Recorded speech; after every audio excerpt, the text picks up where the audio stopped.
Assalamualaikum dear kids. I hope you all are safe and sound. So kids हम continue कर रहे हैं हमारा लेसन जो हमने पिछले वीडियो में स्टार्ट किया था T2 के सिलेबस के लिए पार्ट 9 चिड़ियाघर की सैर। इससे पहले जो हमने रीड किया था उसमें हमें क्या बताया था कि एक स्कूल की बात है, वहाँ के बच्चे कहाँ जा रहे हैं, चिड़ियाघर की सैर करने के लिए जा रहे हैं। और उन्होंने फिर हमें बताया क्या क्या उन्होंने वहाँ पे देखे, पक्षी और पशु देखे। पहला उन्होंने हमें बताया कि उन्होंने क्या देखे, बहुत सारे एक झील के पास बतखें देखी, उसके बाद सारस देखे और क्रेन पक्षी देखे, ऐसे बहुत सारे उन्होंने बगुले भी देखे। और आगे चल के उन्होंने फिर क्या देखा, मोर देखा। मोर भी किस रंग का देखा उन्होंने, सफ़ेद रंग का मोर देखा। और उसके बाद कहते हैं हमने बहुत से उसके बाद पक्षी भी देखे, तोते देखे जिनमें। और फिर उन्होंने पशु पे आए, किस पे आगे, किसके बाड़े शुरू हुए, पशु के बाड़े शुरू हुए। सबसे पहले उन्होंने देखा शुतुरमुर्ग। शुतुरमुर्ग जो है वो संसार का सबसे बड़ा पक्षी है। उसके बाद उन्होंने देखा कंगारू। कंगारू जिसके पेट में थैली होती है। तो अभी हम आगे रीड करेंगे कि आगे उन्होंने क्या क्या जानवर देखे। हम फिर बंदरों के बाड़े के पास पहुंचे। कहते हैं उन्होंने पहले क्या देखा, कंगारू देखा, चिंपैंजी देखा, और चिंपैंजी को देखने के बाद वो किसके बाड़े के पास पहुंचे, बंदरों के बाड़े के पास पहुंचे। हमारी खुशी का ठिकाना ना रहा, वहाँ तरह तरह के बंदर थे। किसी का मुंह लाल था तो किसी का काला, किसी की पूंछ लंबी थी तो किसी की छोटी। कुछ बंदर उछल कूद कर रहे थे तो कुछ झूला झूल रहे थे। कुछ बंदर आराम से बैठकर एक दूसरे की जूं निकाल रहे थे।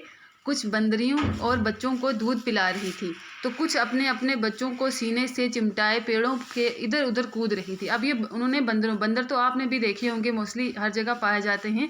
तो उन्होंने बोला क्या कि कुछ ऐसे बंदर थे जिनका मुंह लाल था और कुछ ऐसे थे जिनका मुंह काला था। कुछ की पूंछ लंबी थी और कुछ की पूंछ छोटी थी। और कुछ बंदर क्या कर रहे थे, उछल कूद कर रहे थे। बंदरों को ज़्यादा उछल कूद करना ही पसंद है ना। वो एक पेड़ से दूसरे पेड़ तक, एक झाड़ी से दूसरी झाड़ी तक क्या करते हैं, झूला वगैरह झूलते रहते हैं, टहनियाँ पकड़ के या फिर बेलें पकड़ के। तो कहते हैं कुछ बंदर आराम से क्या कर रहे थे, बैठ के एक दूसरे की जुएं निकाल रहे थे, उनके बालों में से जुएं निकाल रहे थे। और कुछ जो बंदरियां थी वो क्या कर रही थी, अपने बच्चों को दूध पिला रही थी। और अपने बच्चों को सीने से, कुछ ऐसी बंदरियां भी थी जो अपने बच्चों को सीने से चिपटाए हुए पेड़ों पर इधर उधर कूद रही थी।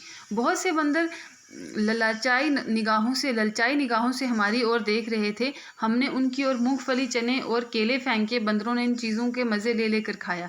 अब जो भी चिड़ियाघर में जाते हैं ना कभी हम, तो हम क्या करते हैं, जानवरों के लिए कुछ ना कुछ खाने का सामान ले जाते हैं। तो कहते हैं उन्होंने भी बंदरों के लिए क्या लाई थी, मूंगफलियाँ लेके गए थे, चने और केले। बंदरों को ज़्यादा केले पसंद है तो कहते हैं बंदरों ने मज़े ले लेके वो सब खाना खाया।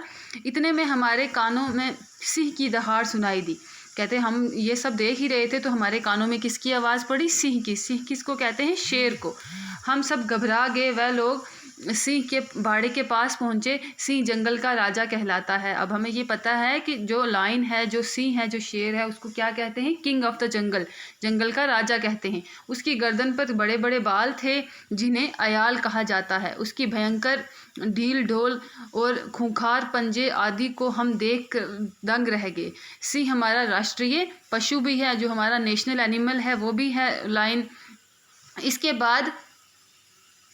बाद जो है वो क्या हमने देखा, चीता देखा, बाघ देखा, तेंदुआ देखा, भालू देखा, हिरन देखा, बारहसिंगा, चीतल, गेंदा, दरियाई घोड़ा, खच्चर, जेबरा इत्यादि विभिन्न प्रकार के जीव जंतु देखे। फिर भी पूरा चिड़ियाघर हम नहीं देख सके क्योंकि हम थक चुके थे और भूख भी लग रही थी।